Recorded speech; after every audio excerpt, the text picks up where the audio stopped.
has become a legend, a victim of tragedy, who emerges as a symbol of justice. What the hell are you? I'm Batman. But what drives a billionaire to become a crime-fighting vigilante? You got an angry man in pain, seeking purpose in his life. And how do Batman's motivations reflect our own? He is struggling with the very things that you and I struggle with every day. Now, go inside the mind of a superhero. His whole life is a quest to restore meaning. As we use the real-life tools of analysis. There's a technique for people who have fears. It's called exposure. To unlock the psyche of Bruce Wayne, Batman, and the villains who symbolize our darkest desires. I am gonna stop you. You're just a freak. Like me.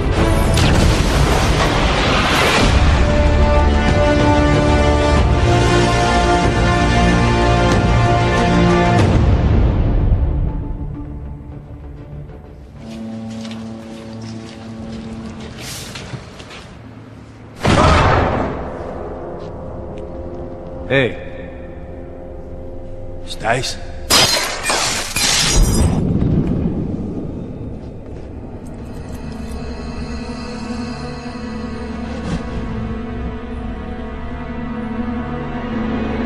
What? What the hell? Crime fighter. Avenger. Vigilante. Hero. Batman is as complex as he is contradictory. Bruce. Rachel's told me everything about you. I certainly hope not. Exploring his character can be a revealing test for the viewer. Because in Batman, we can find the heroism, the fear, and the darkness inside us all. The brainchild of creator Bob Kane, Batman debuted in the pages of Detective Comics in 1939. It was the decade of the Great Depression, urban expansion, and violent crime. Since then, billionaire Bruce Wayne and his masked alter ego have been shown as everything from a mob-crushing crime fighter to a kid-friendly superhero. But by the end of the 20th century, Batman had taken on a darker, grittier, and more realistic tone, as writers and filmmakers began adding layers of psychological motivation. In the 2005 motion picture Batman Begins, one of the keys to understanding Batman's psychology lies in a universal emotion: fear.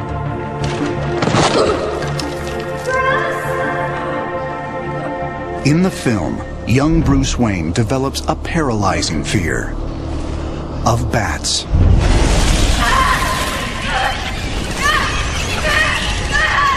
Took quite a fall, didn't we, Master Bruce? And why do we fall, Bruce? So we can learn to pick ourselves up. Fear is one of the fundamental psychologies of childhood. And learning how to deal with the fact that we will be afraid, but we will go on to do things despite our fears. You know why they attacked you, don't you? They were afraid of you. Afraid of me? All creatures feel fear. Even the scary ones. Especially the scary ones. One of the interesting things about Batman Begins is it gave us a little more glimpse into the young Bruce Wayne. He tends to be a fearful and anxious kid, which is a very interesting choice in temperament to give him.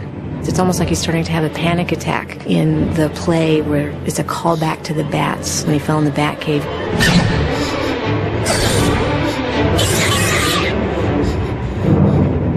Can we go? He causes his parents to leave the theater because he gets really anxious. Please.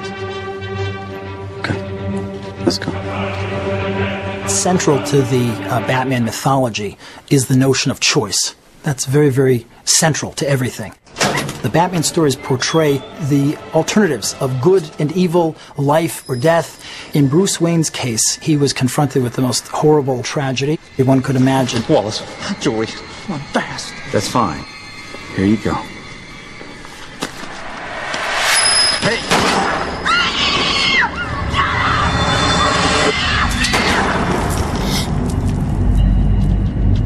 Bruce Wayne is a very plausible character psychologically.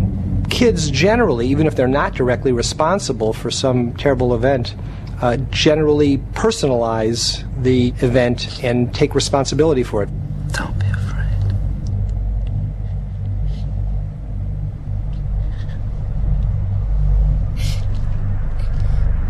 He feels guilty because his fear caused them to go into this dark alley, and they died as a result of it. The death of Bruce Wayne's parents is an integral part of the Batman mythology and was first depicted in the November 1939 issue of Detective Comics. It has continued to be incorporated into almost every telling and retelling of his early history. Here's a kid who, at a very early age, learned that security is temporary, is fragile. It was my fault, Alfred. I made them leave the theater. If I hadn't gotten scared. It was nothing that you did. It was him. It raises a question, which is, am I ever going to be secure? Can I ever trust anybody who won't also be taken away? I miss him, Alfred. And Bruce Wayne is a person who essentially has answered that question, I'm never going to be safe, so I better take matters into my own hands.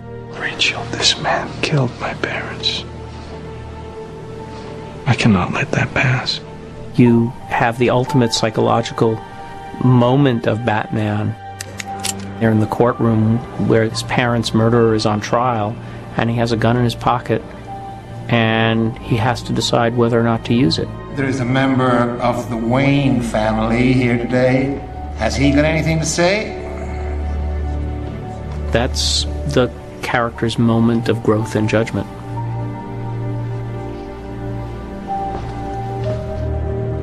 When people experience a traumatic event, it often calls into question fundamental beliefs they have. And this is the way that trauma can be a very powerful, positive force in inducing growth.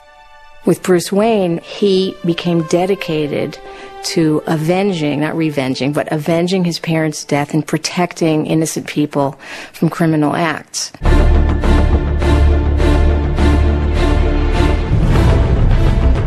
And many people, in fact, who have experienced the trauma go on and become social activists in some way. What are you seeking? The means to fight injustice, to turn fear against those who prey on the fearful. His strength derives really from this extraordinary motivation he has through the tragedy of his parents' death and his attitude to it. And so you're looking at a character who has embarked on this crusade to fight crime. When bringing the character of Bruce Wayne to the screen in Batman Begins, director Christopher Nolan found an unusual psychological parallel in a real-life historical figure, the 26th President of the United States, Theodore Roosevelt. Chris said, to me, the key to understanding the character is that Bruce Wayne is Teddy Roosevelt. Roosevelt's father was New York City's great patrician benefactor. He started the Museum of Natural History. He was one of the founders of the Children's Aid Society. And there's a similarity to Thomas Wayne, who was